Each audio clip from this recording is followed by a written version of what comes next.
MNC better है, मतलब better है MNC बेटर, ठीक है। दूसरी बात ये कि आपने बोला कि आलसी प्रवृत्ति के हो जाते हैं गवर्नमेंट एम्प्लॉय, ऐसा बिल्कुल नहीं है।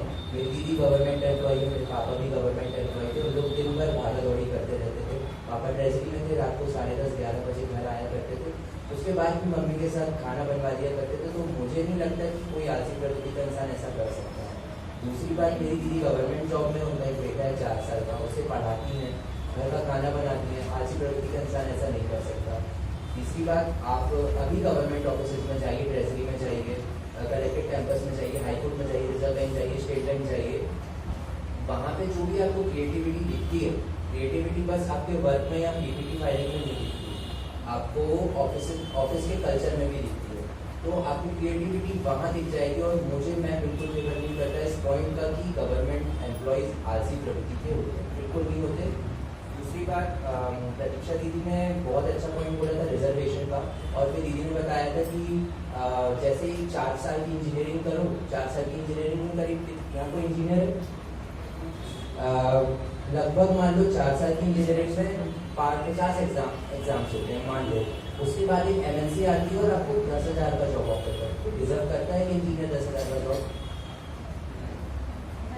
हाँ, बस आए नाम में बता दो, डिजर्व करता है कि नहीं। एक मिस्त्री आता है जो घर में काम करता है, वो रोज के 500 रुपये कमाता है, मतलब महीने के 15,000 रुपये। वो एक इंजीनियर से ज़्यादा कमा रहा है। जितना आपने बताया कि एक मल्टीनेशनल आती है और आपको ईजिली 10-12 हज़ार का जॉब कर देती है। मुंबई, दिल्ली, बेंगलोर जैसे एरिया में 12-15 हज़ार में आप किस प्रकार से गुजारा करोगे मुझे नहीं पता। जबलपुर में तो नहीं। एक अर्पिता का पॉइंट है, टाइमिंग ऐसा नहीं है। MNCs में ना आपको बंधुआ मजदूर बना दिया जाता है। दूर से ना आपको MNCs बहुत अच्छी लगती हैं। आपको सुबह 9 बजे बुलाया जाता है, उसके लिए आपको सुबह 7 बजे निकल के लोकल पकड़ना पड़ता है, 9 बजे ऑफिस पहुंचना पड़ता है, 8:30-9 बजे तक आपकी छुट्टी होती है। उसके बाद आपको होमवर्क मिलता है कि घर में जाओ, करिए, PPT बना के लाओ। आपके पास आपकी जिंदगी नहीं रह जाती। वो आपको 70-80 हज़ार, 90 हज़ार, 1-1.5 लाख, 2 लाख का पैकेज देते हैं, लेकिन आपसे उतना काम भी करवाते हैं। दूसरी बात, उन लोग इतना पैसा देते हैं तो आपको अगर मुंबई, दिल्ली, बेंगलोर में फ्लैट लेना है तो आपको 40,000 किराया भी देना पड़ता है। आपको जबलपुर में 3,500-4 हज़ार, भोपाल में 3,500-4 हज़ार, इवन दिल्ली में भी अगर आप गवर्नमेंट एम्प्लॉय हो तो आपको एक क्वार्टर अलॉट होता भी है अगर आपके पास खुद का घर नहीं है तो उन लोग इतना पैसा देते हैं तो काम निकलवाते भी है। दूसरी बात, वो आपको बड़ी सिटी के हिसाब से पैसे देते हैं और आपसे बंधुआ मजदूरी करवाई जाती है। आपको अगर आप मल्टीनेशनल कंपनी में काम करते हो तो आपको ये बात मेरी ज़रूर याद आएगी कि आप मल्टीनेशनल कंपनी में कुछ नहीं है, बंधुआ मजदूर। नहीं, मैं बता रहा हूँ। हाँ, मैं क्वेश्चन पूछ चुका हूँ कि 10-12 हज़ार बेटर है 4 साल इंजीनियरिंग करने के बाद। आपको मैं बता चुका हूँ कि बंधुआ मजदूरी और फैमिली आप क्या बेटर करोगे। आपको मैं बता चुका हूँ कि आलसी नहीं होते हैं और आपको प्रमोशन मिलता है मल्टीनेशनल कंपनी में। आप जितनी ब्यूरोक्रेसी करो, ब्यूरोक्रेसी मतलब चाटुकारिता, आप जितनी ज़्यादा करोगे उतना बेहतर, उतना प्रमोशन।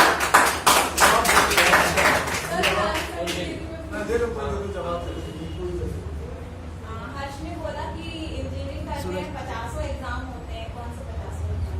बहुत सारे होते हैं, सेमेस्टर सिस्टम होते हैं, मंडे के टेस्ट ठीक है, 8 सेमेस्टर होते हैं। हाँ, 8 सेमेस्टर के आप एग्जाम देते हो, 4 साल देते हो, ठीक है। वो आप तैयार होते हो 12,000 ग्रेजुएशन करके, आप डिग्री लेने के लिए आप तैयार होते हो। आपको पता रहता है कि यार ये 4 साल में कोई MNC में चला जाऊंगा, ठीक है। उसमें भी तो बैकलॉग्स रखते हैं। तो वो आपकी प्रॉब्लम है, आपको क्यों नहीं पढ़ रहे हो? जवाब देने दो। ठीक है, चलो ठीक है, मान लिया बैकलॉग नहीं लग रही है, तुमने 4 में 5 साल में पास किया, ठीक है, चलो 5 मान लेते हैं, तुम्हारा 5 साल किया। अब इसके बाद आपने 4 साल प्रिपरेशन की, 5 साल प्रिपरेशन की, चलो ठीक है, मल्टीनेशनल कोई कंपनी आई तो छोटी मोटी कंपनी नहीं आती। श्रीराम JSC में जिंदल आएगा, नेशनल स्टील आएगा। जिंदल नेशनल स्टील आपको क्वार्टर प्रोवाइड करता है, ठीक है, अंदर कैंटीन प्रोवाइड करता है, हर फैसिलिटीज प्रोवाइड करता है। 10,000 में आराम से रह सकते हो। बैचलर रहते हो क्योंकि उस टाइम आप बैचलर रहते हो क्योंकि आप इंजीनियरिंग करके सीधे चले जाते हो। आप नेशनल में जिंदल स्टील में 1 साल का एक्सपीरियंस लेते हो, उसके बाद आप स्विच कर सकते हो, ठीक है। उसके बाद जैसे आपने गवर्नमेंट जॉब की बात की, आप देखिए IAS के लिए, IPS के लिए आपको क्वार्टर्स प्रोवाइड किए जाते हैं।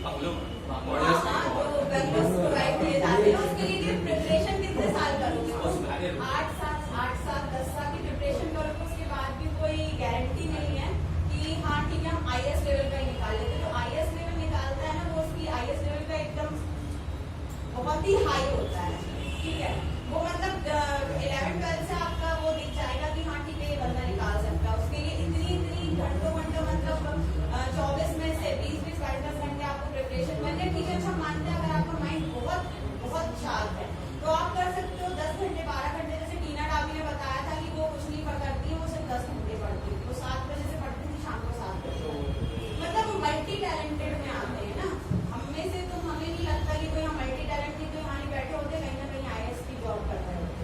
एमएनसी में भी हम ही होते हैं, यहाँ तो बैठे होते हैं। देखो अभी तुम लोग उस एज में हो कि अभी तुम्हारा ग्रेजुएशन ही नहीं हुआ, कोई MNC ग्रेजुएट हाँ तो ग्रेजुएशन किस फील्ड से हुआ? मल्टीनेशनल कंपनी से मेरा सवाल आप लोगों को है, एक सवाल मैं आपसे भी इसका करूंगा कि अगर गवर्नमेंट में कोई ज्वाइन हो जाता है और मल्टीनेशनल में कोई ज्वाइन हो जाता है, तो मल्टीनेशनल वाले की हर दिन स्किल बढ़ती है, ना कि गवर्नमेंट वाला की स्किल उतनी की उतनी रहती है। जब गवर्नमेंट पाता है उसके बाद उसकी स्किल नहीं बढ़ती, से वो काम करता रहता है। सवाल नहीं सर, डिपार्टमेंटल एग्जाम्स होते हैं, ट्रेनिंग्स होती हैं, प्रमोशन स्किल्स बढ़ती हैं, प्रमोशंस भी होते हैं। जनरल नॉलेज के कॉन्सेप्ट नहीं सर, और सब टाइप के होते हैं, एक्टिविटीज भी होती हैं। जैसे रिजर्व बैंक की बात कर ली जाए तो आप स्पोर्ट्स में भी अगर अच्छे हैं तो आपको प्रमोशंस वगैरह मिलता है। जैसे छोटे स्तर है, छोटे स्तर में ज्यादा गवर्नमेंट वाले हैं, बड़ा स्तर तो बहुत कम वाले अगर हैं। आप सर बैंक में पीओ में हैं, आपको एवीएम की पोस्ट कभी नहीं निकलती है। एवीएम आप इंटरनल प्रमोशन से होते हैं, आपके लिए उसका इंटरनल एग्जाम होगा। अगर आप बैंक को क्वालिफाई करते हैं, वो भी उसके क्राइटेरियाज में कि लोन के सेक्टर्स का पूरे एक सेपरेट एग्जाम होगा, उसको क्लियर आउट करेंगे तभी आप बन पाएंगे एवीएम, अदरवाइज नहीं बन पाएंगे। मेरा ये क्वेश्चन है कि वहाँ हर महीने हर दिन स्किल पे काम होता है, आपके यहाँ का काम होता है। सर हमारे यहाँ काम नहीं भी होगा ना तो भी हमको निकाला नहीं जाएगा, लेकिन अगर एमएनसी वाले स्किल डेवलप नहीं करेगा ना तो उसको एक साल के ये अंदर आपने उसको कैसे बोला नहीं निकाला जाएगा? नहीं निकाला जाएगा सर। सर गवर्नमेंट में कभी नहीं निकाला सर। जिस दिन हम ज्वाइनिंग लेते हैं सर, उस दिन हम बॉन्ड साइन करते हैं सर कि हम हाँ करें। बॉन्ड MNC में भी साइन होता है। कितने साल का? 1 साल का। बस ना, गवर्नमेंट में होल लाइफ का साइन होता है। अगर आपने कहा था कि 22 साल में मैं अपनी इंजीनियरिंग कंप्लीट करूंगा, मैम ये चॉइस मेरी है, चाहे मैं 22 साल में ना मध्य प्रदेश का IAS बन जाऊं, चाहे 22 साल में श्री राम से इंजीनियरिंग कंप्लीट कर लूं। लेकिन वो भी आप 23 साल की उम्र से पहले नहीं दे सकते। क्या? फर्स्ट अटेम्प्ट आपका 23 साल की एक उम्र क्वेश्चन से। और मेरा है, आप क्या आपको पता है कि आपकी जॉब सरकारी जॉब लग जाएगी, जबकि मल्टीनेशनल कंपनी वालों को अगर शुरू से तैयारी करते तो वो वहां तक पहुंच जाते, तो आपका निश्चित रहता है कि आपकी लग जाएगी। सर एमएनसी और गवर्नमेंट में सबसे बेसिकली अगर आप एग्जाम देने के लिए बैठते हैं एमएनसी में, तो एमएनसी की कुछ क्राइटेरियाज है कि अगर आप 12th में 65 या 60% है उसके बाद ही आप दे पाएंगे एमएनसी से। और गवर्नमेंट का ऐसा कोई क्राइटेरिया नहीं, सिर्फ 50% है सर, 50% है, 50% सर 50% है सर। आपने के लोग बोल रहे हैं नहीं सर, बैंक में वो 60% तो मांगता ही है। Bank bank 60% for general general category आपको सिर्फ अब मैं चाहता हूँ मल्टीनेशनल PO स्टूडेंट को सवाल पूछे गवर्नमेंट जॉब वालों से। जैसे इन्होंने बोला था कि चाटुका की बात है कि प्रमोशन हो। सवाल पूछना है हमें। मैं तो बोलता हूँ कि जैसे आपने बोला कि ग्रोथ की क्रिएटिविटी की बात आप कर रहे हैं, किस तरह की क्रिएटिविटी होती है, पहले मैं हर चीज से पूछना चाहता हूँ, है ना? जैसे हम लोगों को बूटस्ट्रैप और भी टेक्निकल है लेटेस्ट अपडेटेड लैंग्वेजेस सीख रहे हैं, वहाँ पे ये सब सिखाया नहीं जाता, अपडेटेड बहुत ही कम होते हैं। दूसरी चीज़ एक और सवाल है कि अभी गवर्नमेंट सेक्टर्स कितनी बची हैं, पहले से बहुत कम हो गई हैं। जो 14 रत्न बोले जाते हैं भारत के, वो भी बहुत धीरे धीरे प्राइवेटाइज हो गया, और बाहर से भी एमएनसी कंपनीज आती जा रही है, यहाँ पे भी नई नई कंपनीज मल्टीनेशनल कंपनीज होती है। तो जॉब अपॉर्चुनिटी ज़्यादातर एमएनसी में जा रही है, आजकल लोगों का ट्रेंड भी इसी में। तो आप बताइए कि गवर्नमेंट जॉब में जो है सिक्योरिटी आजकल लोग नहीं देख रहे, तो और क्या आप समझते हैं कि और क्या रीजन होगा कि गवर्नमेंट जॉब से लोग एमएनसी में शिफ्ट? सबसे पहली बात तो कंप्लीट प्राइवेटाइजेशन नहीं हो रहा है। जो गवर्नमेंट है वो 51% शेयर्स देती है, 49% खुद रखती है। इसका मतलब ये नहीं होता कि एम्प्लॉइज जो गवर्नमेंट एम्प्लॉइज हैं वो प्राइवेट हो जाएंगे, वो गवर्नमेंट ही रहते हैं। दूसरी बात, क्रिएटिविटी में आप रिक्वायरमेंट नहीं है गवर्नमेंट जॉब में। प्राइवेट जॉब में एमएनसीज में आपको क्रिएटिविटी एक्टिविटीज इसलिए कराई जाती है क्योंकि वो कंपनी की रिक्वायरमेंट है। अगर वो आपसे 1 महीने काम करवाएंगे और आपका 1 हफ्ते एंटरटेनमेंट नहीं करेंगे तो आप छोड़ के भाग जाओगे। वो कंपनी की रिक्वायरमेंट है कि वो आपको एंटरटेन करेगी, वो आपकी क्रिएटिविटी लेवल बढ़ाएगी, वो आपसे दिवाली में रंगोली बनवाएगी अगर आप HR डिपार्टमेंट के हो तो। स्किल्स से मतलब क्रिएटिविटी जब स्किल्स की बात होती है तो जो गवर्नमेंट जॉब होती है उसमें इसीलिए ट्रेनिंग होती है। हाँ, गवर्नमेंट जॉब में PPT making, application making involve नहीं होती, इसलिए कंप्यूटर रिलेटेड स्किल्स नहीं सिखाई जाती। लेकिन जो नई स्किल्स आती है, नए नियम आते हैं, वो सिखाई जाती है। अगर आप नए नियम मतलब अगर जो अभी प्राइवेटाइजेशन वगैरह हुआ है या फिर अगर हमेशा आगे आने वाले जो SC/ST की बात होगी, तो ये नियम से आपको अवगत कराया जाता है कि भाई ये नए नियम से आ गए। रिक्वायरमेंट है गवर्नमेंट जॉब की। MNCs में आपको नई क्रिएटिविटी या नई लैंग्वेज या नए कंप्यूटर रिलेटेड चीजें नहीं सिखाओगे तो MNC भी बंद हो जाएगी और एम्प्लॉयज की तो वैसे भी मेरे को नहीं लगता कोई वैल्यू रहती है MNCs में। तो MNC वैसे भी बंद हो जाएगी। अभी 3 कंपनी बंद हो गई, फोर्ड बंद हो गई, मास्टर कार्ड बंद हो गई, सिटी बैंक बंद हो गया और बैंक भी तो मत छोड़ो। सर हाँ सर प्राइवेटाइजेशन हो रहा है, FPV हो गई है। मैम अभी प्राइवेटाइजेशन की बात नहीं हो रही, सिर्फ गवर्नमेंट जॉब और MNC की बात है। अरे तो जो आप सिक्योरिटी की बात कर रहे हो, बात हो रही है चालू होने वाला भाव है, ये कहा है जो अपना एक्टिविटी चालू होने वाला, साढ़े 9 बजे चालू होने वाला है, तो 7 बजे चालू हुआ, तो 5 मिनट का और समय हम चाहेंगे ऑडियंस कोई सवाल पूछना चाहता है किसी से तो पूछ सकता है। एक सवाल गवर्नमेंट से रहेगा, एक सवाल इससे रहेगा। कि जितनी गवर्नमेंट जो जॉब मतलब वेतन फैसिलिटी जो प्रोवाइड करता है एक एम्प्लॉय को और उनकी फैमिली को, तो क्या MNC प्रोवाइड करता है?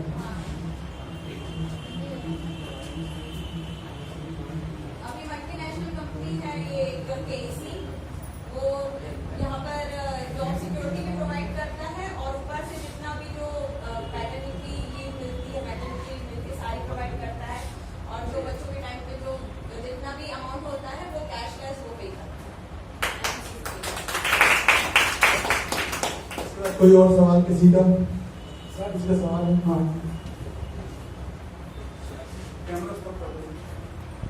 सर जैसे भैया ने बोला कि 12,000 सैलरी से स्टार्टअप करते हैं इंजीनियरिंग वाले, तो जैसे कि हम लोग 12,000 से स्टार्टिंग करके 1 साल का एक्सपीरियंस ले लें तो हमारी सैलरी डायरेक्ट इंक्रीज होती है 2 गुनी या 3 गुनी। लेकिन गवर्नमेंट जॉब वाले वही तैयारी करके रह जाते हैं 5 साल या 6 साल, तो उतने में आप तैयारी करके जो जॉब पाएंगे और MNC वाले कितना कमा जाएंगे, ये देखिए सर। चॉइस ये मेरे हमारी को है। ज्यादातर पॉइंट्स ये दिख रहे हैं कि जल्दी पैसे कमाओ, मेहनत मत करो। ज्यादातर तो आज का पॉइंट ही तो यही है, हाँ। बिना मेहनत के लोग पैसा कमाना चॉइस चाहते हमारी है कि हम 4 साल प्रिपरेशन करके एक और बात, एक और बात, 1 साल एक्सपीरियंस प्राइवेट जॉब में हम कभी भी एंट्री लें। कौन बेस्ट है इसमें बात चॉइस वाली बात है। चॉइस वाली बात है। आप ले रहे हैं ना वैसे प्राइवेट जॉब में चलो हम गवर्नमेंट जॉब की प्रिपरेशन कर रहे हैं, हम IAS की प्रिपरेशन कर रहे हैं, हम लोगों का नहीं हुआ, हम लोग कैपेबल नहीं थे, क्रिएटिविटी नहीं थी, हम लोग की एज 35 साल हो गई है, उसके बाद हम जाके प्राइवेट जॉब कर सकते हैं। ठीक है, हम हार गए, हम लूजर बन गए, उसके बाद हमारे पास प्राइवेट जॉब का ऑप्शन है। लेकिन अगर आप प्राइवेट में हो शुरू से, आपके पास कोई ऑप्शन नहीं है, आप कहीं नहीं जा सकते। हमारी चॉइस रहेगी, हम अगर प्रिपरेशन कर भी रहे तो हमारी लाइफ में आगे जाके कोई रिग्रेट नहीं रहेगा कि हमने यार प्रिपरेशन नहीं की, मैंने अपना 100% नहीं दिया, मैं कैपेबल था, मैं पढ़ा नहीं। एक क्वेश्चन मेरा है, अगर सरकारी जॉब वाले को अगर उसने चाहा और उसकी एज निकल गई सरकारी जॉब के चक्कर में, तो वो क्या करेगा? हम प्राइवेट में जा सकते हैं। कैसे जाएगा? क्या सीख के जाएगा? क्या हमारा जनरल नॉलेज के क्वेश्चन पूछे थोड़ी जाएंगे आपको? सर पहला तो आप 3,000 भी नहीं कमा सकते अगर आप सरकारी जॉब से जॉब करेंगे। MNC का पहले एग्जाम सर एप्टीट्यूड और रीजनिंग होता है जो हम पहले गवर्नमेंट में सीखते हैं। और इसके अगर मैं वही और क्वालिफाई डिग्री? सर मैं वही क्वालिफाई सर एक एजुकेशन एक MNC में जाने के लिए थी ना, अगर मैं 12th में 55% कर गया ना तो एग्जाम देने से रोक देगी, पर गवर्नमेंट नहीं रोकेगी। गवर्नमेंट बोलेगी अगर सिर्फ साफ दे देती है कि आप 50% क्रॉस है और ग्रेजुएशन आपने सिर्फ पास किए किसी भी यूनिवर्सिटी से, नहीं, लेकिन ये तो फिर वो मन मान के काम करेगा ना, जो आप काम करोगे मन मान के काम करोगे। सर अभी ये बात नहीं मन मार की, सर जॉब की बात हो रही है। जाओगे आप मल्टीनेशनल या प्राइवेट में, लेकिन मन मान के काम करोगे। सर अब मेरा यहाँ सेक्टर कंप्लीट हो गया इसलिए मैं बाहर जा रहा हूँ, पर मेरी ये तो मेरे ऊपर आएगा ना कि मैं 21 साल में क्या करूँ। मैं चाहूंगा हमें सर कुछ क्वेश्चन। देखिए पहली बात तो बहुत देर से MNC और गवर्नमेंट की बात हो रही है, क्योंकि हम लोग का जो जोन लगता है वो जबलपुर जोन लगता है, तो यहाँ पे हम लोग MNC कभी देखी ही नहीं। एक्चुअली मल्टीनेशनल कंपनी देखने के लिए पहले आप कुछ दिन अगर पुणे, हैदराबाद, बेंगलोर या किसी बड़ी कंपनी में अगर आप जाते हो ना, नहीं एक्चुअली यहाँ पे प्राइवेट और मल्टीनेशनल के बीच में डिफरेंस ही नहीं पता किसी को कि है क्या। हम प्राइवेट कंपनी को MNC बता देते और MNC को प्राइवेट मान लेते, तो ये काफी डिफरेंस समझ में आता है। तो जो आप लोग की जो बात मैंने सुनी थी, इस बात से क्लियरेंस अभी आप लोग काफी कुछ है नहीं, क्योंकि जबलपुर और पूरे मध्य प्रदेश का जोन है, ज्यादातर यहाँ पे प्राइवेट कंपनियां ही है और प्राइवेट कंपनी के छोटे मोटे जो बेनिफिट हमें मिलते हैं उन बेनिफिट को हम सरकारी के मुकाबले कम आपके हम सोचते कि प्राइवेट में ज्यादा काम नहीं है, लेकिन मैं सवाल सबसे पहले ये पूछना चाहता हूँ हमारे गवर्नमेंट जॉब टीम से कि किसी भी क्षेत्र की अगर डेवलपमेंट की बात करें तो डेवलपमेंट की जब बात आती है तो उस क्षेत्र में कितनी मल्टीनेशनल कंपनी से डेवलपमेंट काउंट होता है, ना कि कितने सरकारी उपक्रम लगे हैं। आपने जबलपुर में बहुत पहले से ऑर्डिनेंस है, डीजल फैक्ट्री है, रेलवे है, लेकिन इसके बावजूद जबलपुर की स्थिति क्या है आप जानते हैं। कई लोगों को जबलपुर नहीं पता कौन क्या चीज है, लेकिन अगर यहाँ पे कुछ मल्टीनेशनल आ जाती तो क्या जबलपुर नक्शे से गायब होता है? आज किसी को पता नहीं जबलपुर क्या, कोई योजना हमें मिलती नहीं है, हमें मेट्रो ट्रेन भी नहीं मिल रही, फ्लाईओवर बड़ी मुश्किल से लड़ झगड़ के मिला हमें, और सड़कें तो बनती नहीं है, कोई इंफ्रास्ट्रक्चर हमें देता नहीं है। सरकार की इतनी बड़ी बड़ी डिपार्टमेंट खोलने के बावजूद इस जबलपुर को मिल क्यों नहीं रहा? और इतनी सारी सरकारी विभाग जबलपुर में है, उसके बावजूद भी कितने रोजगार जबलपुर वालों को मिला? सब तो प्राइवेट क्षेत्रों में डाल दिया गया। आज ऑर्डिनेंस है, ऑर्डिनेंस में आपने नौकरी लग रही है, आप जानती है। रेलवे में क्या आपकी नौकरी लग जाएगी? रेलवे का हेडक्वार्टर जबलपुर है, लेकिन नौकरी रेलवे वालों को नहीं है। सीधे सीधे एंट्री बिहार वालों को होती है वहां पे, और आउट पेट्रोल एंट्री वहां पे चल रही है वहां पे। आप अगर बात करें हमारे एमपीपी की बात करें, मध्य प्रदेश इलेक्ट्रिक बोर्ड का हेड ऑफिस है, पर सब प्राइवेटाइज स्टेट में डाल दिए गए। हाईकोर्ट हमारे यहाँ पे, हाईकोर्ट में भी कुछ समझ में नहीं आ रहा कहाँ से वैकेंसी है, क्या आएगी। इतने सारे सरकारी उपक्रम हो गए कि एक जॉब जबलपुर वालों को नहीं मिल रही है, और इंफ्रास्ट्रक्चर में हम पीछे होते जा रहे हैं। हम अगर हमारे पास अगर इतने सारे सरकारी उपक्रम की जगह अगर 5 ढंग की एमएनसी अगर आ जाती तो क्या आज हमारा इंफ्रा अच्छा नहीं होता? आज हमारा एयरपोर्ट ज्यादा अच्छा नहीं होता, अच्छा नहीं होता। तो कहीं ना कहीं मेरा सवाल ये है गवर्नमेंट जॉब वालों से कि इतने उपक्रम खोलने के बाद कितनी रोजगार की क्या स्थिति बन पाए? हम लोग तो जब आपकी उम्र में थे, जब थे, तो हम लोग सपना देखते थे कि रेलवे हमारे पास है, बैंक के हेडक्वार्टर्स बहुत सारे हमारे पास है, हाईकोर्ट हमारे पास है, हमारे पास कोल माइंस की भी हेड ऑफिस है, विद्युत विभाग का हेड ऑफिस है, लेकिन वैकेंसी रात लगते लगते ओवरेज हो गए, कोई वैकेंसी नहीं निकली। और अब तो वैकेंसी के नाम पे कहा जाए प्राइवेटाइज स्टेट में डाल दिए सब, तो फायदा क्या हुआ? कुछ भी फायदा नहीं हुआ। तो क्या आपको लगता है कि सरकारी उपक्रम और 2-4 खुलने पे भी बेरोजगारी का कोई हल होगा? सिटी का डेवलपमेंट होगा? कभी नहीं होगा। लास्ट सवाल है, इसके बाद सर अपना रेट बताएंगे। हाँ सर सरकारी उपकरण तो खुल नहीं सकते, जितने खुले उतने खुले उसमें भी रहेंगे कुछ हुआ नहीं सर। कुछ नहीं, कैसे होगा सर? हो ही नहीं सकता। आप मैंने अभी बोला था कि टाइम इश्यूज हमारे अलालबंदी जो हमारी गवर्नमेंट जॉब के पास होती है, आप ऐसे सभी लोग एक गए होंगे एसबीआई, तो देखा ही होगा वहां पर। इसलिए सर हर चीज को एक प्राइवेटाइज किया जा रहा है। प्राइवेटाइज मेन रीजन ये है कि हम गवर्नमेंट को कम सैलरी में ज्यादा काम करवाना है, इसलिए वो हर चीज को आपने प्लेटफॉर्म नंबर 6 को भी अडानी को दे दिया गया है। इसलिए क्योंकि अगर मैं वहां पे एक टीसी रखूंगा तो उसको 50,000 देना पड़ेगा, लेकिन वहां पे अगर प्राइवेटाइज करके 6 टीसी रख लूंगा तो सबको 10,000 देके काम हो जाएगा। गवर्नमेंट जॉब चाह रहे हैं तो प्राइवेट गवर्नमेंट बचेगा, सब कुछ सेक्टर्स बचेंगे तो वो आपको मिल जाएंगे।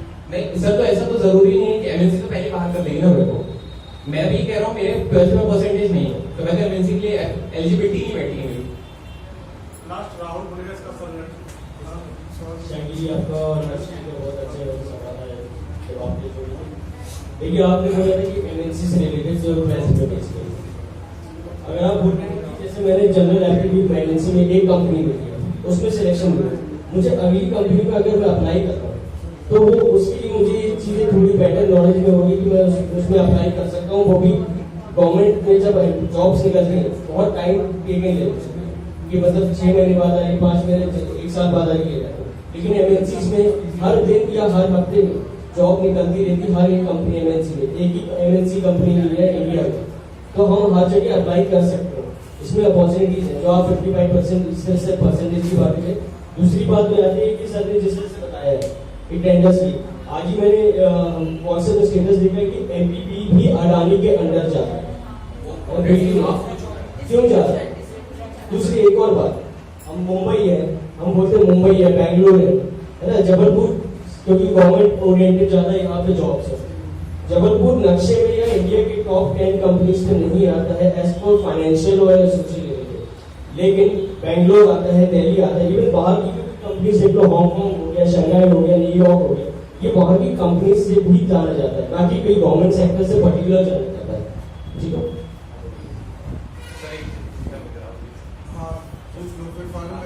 आप मुझे एक चीज बता दीजिए, मेरा क्राइटेरिया नॉर्मल है 55% इन 12th। आपकी एमएनसीज कौन कौन सी है? TCS, Infosys, Wipro, 3 main MNCs है। आप मुझे बैठने देंगे? वो तो तुम्हारे सिर्फ आप आईएएस, एक तरफ आप आईएएस को रखिए और एक तरफ ये 3 एमएनसीज को रखिए। आप इसमें बैठने देंगे मुझे? अगर मेरे 55 है तो गारंटी क्या आप ले सकते हैं कि आप मुझे एग्जाम देने देंगे? रिलायंस है, बहुत सारी कंपनी है। एमएनसी की बात CSP तो रिलायंस ही है। एमएनसीज के क्राइटेरिया यही होते हैं 60% इन ऑल, आपके ऊपर 10th 12th diploma graduation post graduation सबके क्राइटेरिया एक ही बात है। तो ठीक है, उसमें भी एक एग्जांपल है आपके लिए। आप पहले किसी भी जैसे नेशनल कंपनी में आप सुनिए, एमएनसी की बात हो रही है, एमएनसी की बात कर रहे हैं, आपको एमएनसी में जॉब चाहिए ना, एमएनसी में जॉब चाहिए, ठीक है। एमएनसी में जॉब करने के लिए अगर आपको एक्सपीरियंस मिलता है किसी प्राइवेट कंपनी से, फिर उसको आपको स्विच ओवर 2 या 3 साल में कर सकते हो। नहीं तो मतलब मैं पहले तो आपको आपके लिए रास्ता खुला है कि आपको एमएनसी में जॉब चाहिए। ठीक है, वहां पे करना ऐसा हो सकता है कि एमपी पुलिस का पहले कांस्टेबल बनूं फिर उसका आईएएस बनूं। तो आप गवर्नमेंट सेक्टर में होता है क्या? ऐसा हो सकता गवर्नमेंट सेक्टर में होता है, कांस्टेबल आईएएस बन जाता है। डायरेक्ट एमएनसी की बात हो रही है, डायरेक्ट गवर्नमेंट सेक्टर। आपको एक्सपीरियंस लेके मिल रहे हैं ना, आप यहाँ से नहीं, वहाँ से रास्ते खुले हैं। आपके रास्ते एमएनसी में खुले हैं। देने चाहते हो तो आप अपने पूरे डॉक्यूमेंट्स लेके जाते हो, वहाँ भी आपसे चेक किया जाता है, जो बाकी लोग बैठे रहते हैं उसके बाद आज का ग्रुप डिस्कशन इसी तरह अपन खत्म करते हैं। दोनों टीम के लिए जोरदार ताली।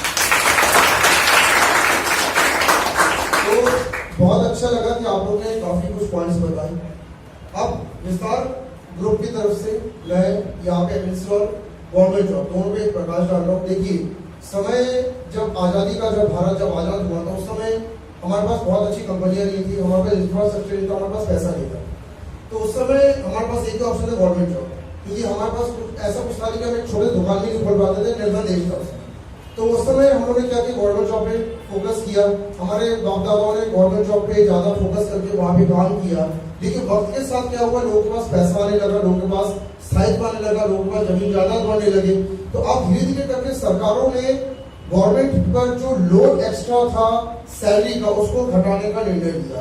कुछ वर्षों में आपने देखा, ये माननीय स्वर्गीय इंदिरा गांधी जी के समय से एक प्रोमिनेंस स्टार्ट हुआ कि जब सरकार ने देखा कि लोगों के पास अब खुद का पैसा काफी आ चुका है, तो सरकार ने अब जॉब्स को काटना चालू किया था, जिसको हम कहते हैं कि जॉब देना बंद करने का